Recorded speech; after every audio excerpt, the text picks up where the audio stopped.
I'm meteorologist Charlie Ironmonger. Thank you so much for joining me today for your 9 a.m. news and weather update from the First Alert Desk. And we've got news out of Martin County, where police are asking for your help in locating a missing person. And you're seeing on your screen, Travis Mason, again, has been reported missing. Deputies say 51-year-old was last seen by family members at the Speedway gas station in Robertsonville on Thursday, July 3rd. Mason was seen wearing a gray shirt, red pants, and black and white shoes.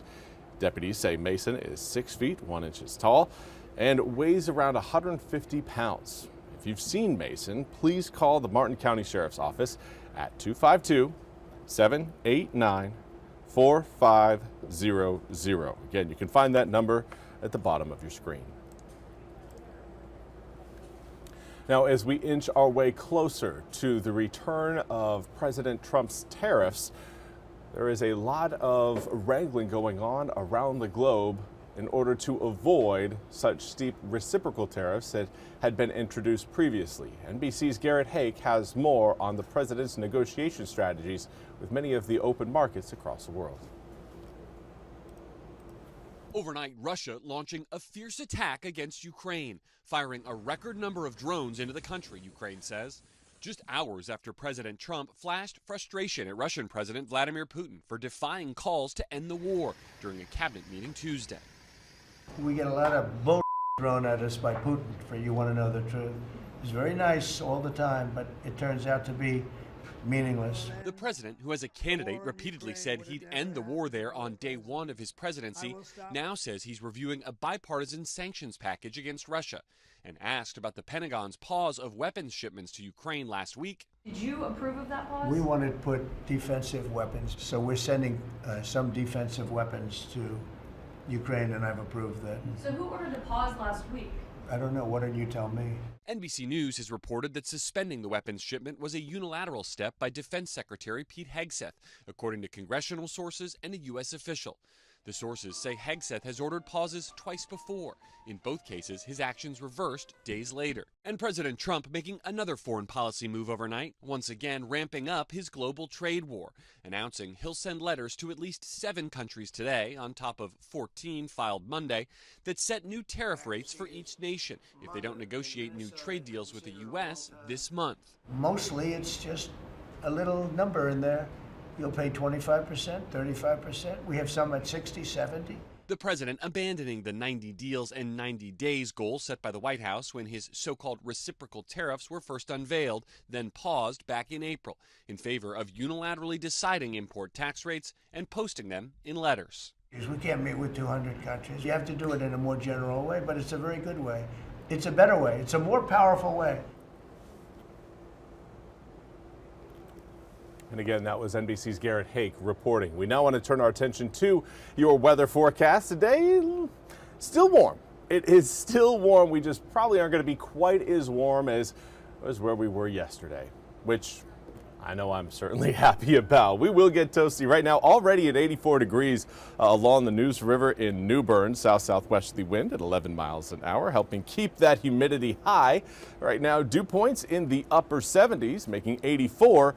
Feel more like 94. Do want to say good morning to William Harris. Hopefully you're having a great start to your Wednesday. William, a little bit of cloud cover right now over New Bern. Again, not going to be lasting all day long. We will enjoy mostly sunny skies through most of the day, but there will be periods again of cloudiness kind of rolling by. Think of the clouds as a coolant, giving you a little bit of a break from the sunshine that would only increase your air temperatures even further. So try to see it as a good thing. Right now, most of us around the low 80s, a few of us still in the upper 70s, and a few of us also in the mid 80s. But as we head into the afternoon, again, we will be getting back into the low 90s for many inland areas. Folks along the coast anticipate, I would say, the upper 80s for your highs today. Southwesterly winds continue to come in at a fairly healthy clip at around 7 to 15 miles an hour. It is going to, again, be another breezy day, but not so much that you're really going, the winds aren't going to be causing any damage. It's just going to help that flow of heat and humidity hold across eastern North Carolina. And that should help power yet again another round of some afternoon showers and storms. Now, yesterday's round really wasn't all that impressive. We saw some action over on the west side of I-95 and close to the interstate, but didn't see a whole lot of rain on the eastern side of I-95. That may change today as the sea breeze front is expected to be a little bit more impactful, giving us a better chance of, again, some of those pop-up showers and storms. And then we transition from a sea breeze front coming up later, I'd say early afternoon, later on this evening, that kind of rolls itself into the prefrontal showers brought in by Thursday's cold front. Now, there will be several rounds of rain on Thursday. I believe the heaviest will come as we head into the afternoon and evening, but we will have some morning showers present as we head out the door for your Thursday morning commute. But here again is a look at some of those showers really starting to increase over the region by 2 p.m. Seeing a little bit more yellow, red, and the green spots are starting to spread out a little bit more. That pattern continues as we head towards 5, 6, 7, 8 o'clock at night. And then the rain showers really just continue as we head through Thursday night and extend into Friday.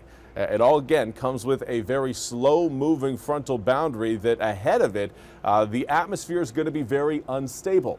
Now, if we were to see this cold front increase in forward movement speed, we'd be talking about a better threat of severe storms. But because of its slow-moving nature, the instability that's out ahead of it is really just going to create, again, those pop-up showers and downpours that will keep us wet pretty much through Thursday, and then that front fully moves across the east coming up on Friday.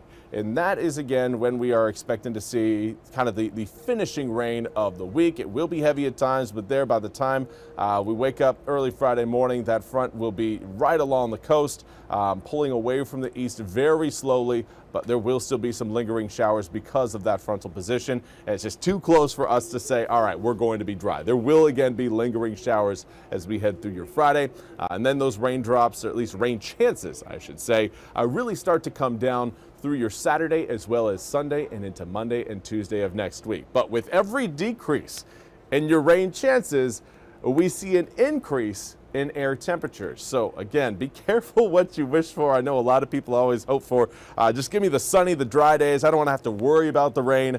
All right, but then you're going to be talking about some more heat that again may be feeling a slight uncomfortable feeling as we head into the afternoon. Now, I do want to say good morning to Amanda Bloom as well, along with William Harris. Thank you both so much for joining me over on Facebook. If you would like to join the conversation, feel free. We got it over on Facebook, and whenever we are live streaming, I do what I can to make sure I see you guys and, of course, address your questions, as that is the most important. But that's all we have time for today's 9 a.m. news and weather update from the First Alert Desk. I want to thank you all so much for joining me. We'll be back with more news and weather coming up at the top of the hour. Until then, I hope you all have a wonderful Wednesday.